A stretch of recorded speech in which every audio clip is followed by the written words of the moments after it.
Alright, check it out, guys. Per request, John said go ahead and fly it. He wants to see it in the light, wants to see how it flies, so that's what we're doing here.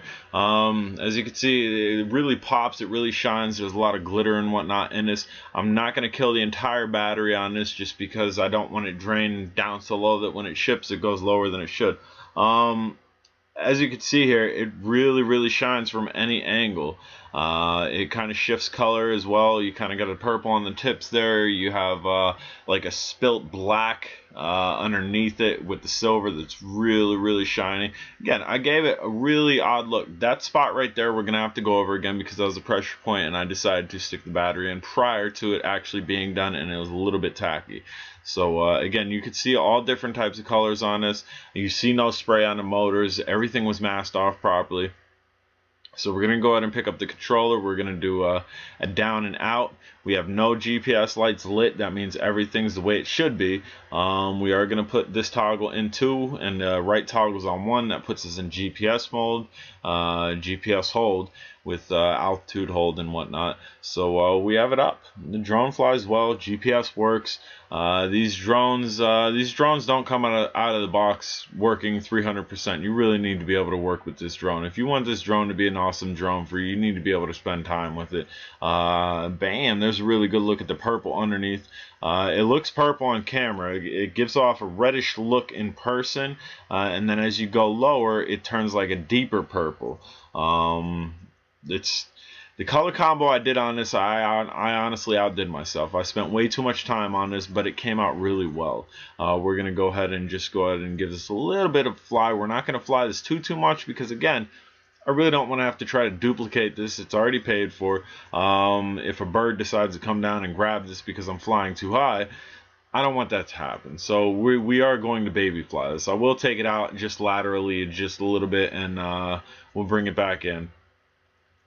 As you can see, the drone flies well, and even in those dark spots, because of all the reflective color on this, you're still able to see it shimmer and shine. And there you go. Look, it stopped right there. GPS works on this, no issues whatsoever. You definitely do need to calibrate the drone. If the drone's not working properly, you need to calibrate the controller. And if all else fails there, as you can see, it sits. It's a nice looking drone, man. You're gonna have to check your area. You're really gonna have to see where you're flying. And I do apologize, guys. I am voicing over this. I was recording when I was flying, like I've normally been doing. There's just a little look at me yawing around, and you can see the reflectiveness popping off and whatnot. We have no sound underneath besides my jabber jawing here. So I do apologize for that. My camera mic was turned off, and as you can see here, it's steady. On top, you have the blue, really pops. As we bring it up again, we change colors. And the underneath here, the blades underneath are like whitish color, but these blades are moving so fast, you can't even tell that they're a different color from the top, which I didn't really realize. And then as you can see, look at the legs, look at the legs. The legs look like a reflector.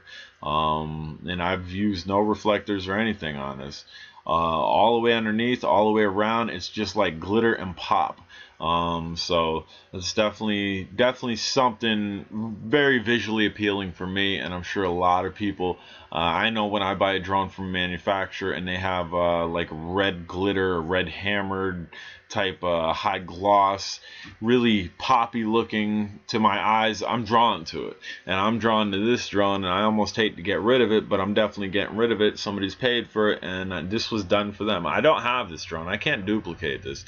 There's a little altitude climb. Again, we're not going really high because this is paid for, and GPS is holding. I'd hate for a bird to come down and grab this. I'd hate for signal interference. It's possible with signal interference up there, even where we are.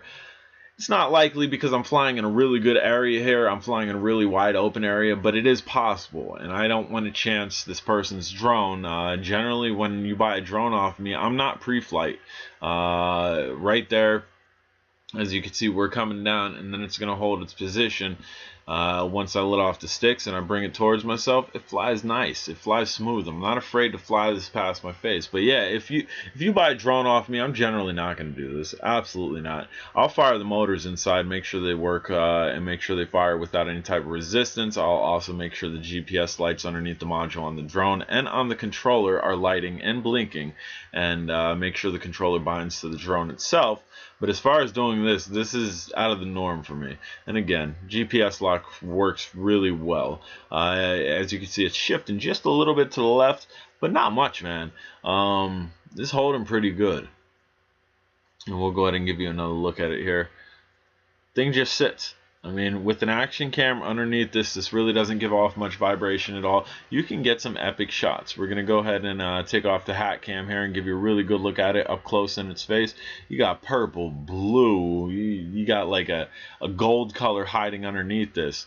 John, hopefully you're happy with this. YouTube, hopefully you guys dig this, because this is probably the first and last time I'm going to custom paint something for somebody and fly it. Because again, I really did not want to do this, but I figured, why not? He asked me to, and I didn't state prior that I would not. And as you can see, those legs spin around, man. Those are like reflectors, buddy. To lose this, you would have to be at a probably extreme high distance, because even high altitude, you're going to be able to see the reflectiveness on this. This drone looks really nice, man. It's shining. This is a shiny drone. That really wasn't the entire purpose, but it was for... He originally had gone with the color, and we thought about going with the color, and then he kind of signed off. He said, look, make it scream J-drone. This screams J-drone. If any of you's ever caught my live feeds, you know that I'm a very, very outspoken, very bouncy, very eye-catchy type person with my personality, and this drone screams J-drone 100%. We'll go ahead and get closer here again, and we're just really trying to show you all the angles. He messaged me and he said showcase it, so that's what we're doing here. We're really not buzzing around too heavy. Obviously I'll show you a little buzz around, but I'm not going to do it too heavy, just for the simple fact, again, this isn't my drone. It's paid for. I mean, yes, I paid for it first, but then somebody bought it off me and I customized it. So as you can see, it's holding GPS lock again. It's fixed position. I lower it, it holds. Really, really nice drone. And look, see where I am? This is where you should be. I'm in a wide open area. The drone operates off of 2.4 gigahertz, which over there's lots of it. There's not so much of it in this field. I had a friend... the signals back and forth from the controller. I had a friend flying 5.8 gigahertz with a monitor, got in the wrong area, and signals interchanged where he was picking up whatchamacallit, like security off his 5.8 gigahertz monitor, he said. So signals can change, signals can cross. There's not that many signals in there. Over there's more signals than there are here. So if you find a drone flying erratic or anything, look at where you're flying. Are you in a completely wide open area? If you're not in a completely wide open area, then you might want to assess where you're flying and start over. The drone's instructions, every drone's instructions tell you to fly in a wide open area, and if you're not doing so and you're getting poor results, don't blame it on the drone, don't blame it on poor calibration, don't blame it on nothing besides the fact that you're not flying in a wide open area. And as you can see, I'm kind of spinning around. You can see the sun just popping off this every angle, man. Pop, pop, see it? Even the inner legs are popping, man. This drone is an eye catcher. I'm liking this drone 300%, and again, I'm not going to drain the battery 100% on here. We are going to get a full flight off of it. Not a full flight, we're going to get a pretty full flight off it, and there's a slow yaw for you to see the poppiness that I keep referring to. Damn, whole side just lit up. Back to the legs light up. Whole side over there lights up. Really, really nice, man. And as you can see, all along there, we have different color changing. On the rear, you almost have like a greenish type color that mixes, kind of matches the LEDs. On the front, you have a heavy reddish color with almost like lightning bolts coming off it. Really, really subtle though. Nothing crazy that you can notice like from this distance. You'd have to get up on it and look at it.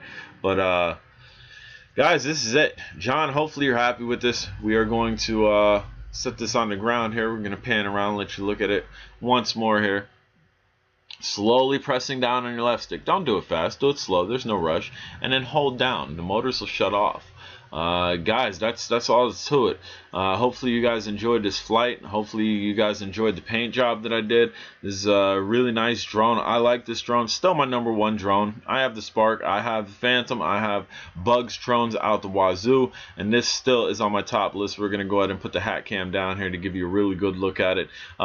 Just because I calibrated it, and just because I went over the screws and the propellers and all that, does that mean John doesn't have to when he gets it home and wants to fly? Absolutely not. You need to do pre-flight. If you are flying in the air, you are sending a UAV up in the air, and if it comes down, it's going to come down, and it could possibly hurt somebody. You could possibly break somebody. So go over your motor screws. Go over your prop nuts. Go over the drone. Guys, I'm J Drone. If you haven't subscribed, please do. And have a wonderful day, and take care. Please fly safe if you're going to fly. And again, take care. Have fun. This is an awesome hobby. Keep watching. Got new things always. Bam! Aosenma.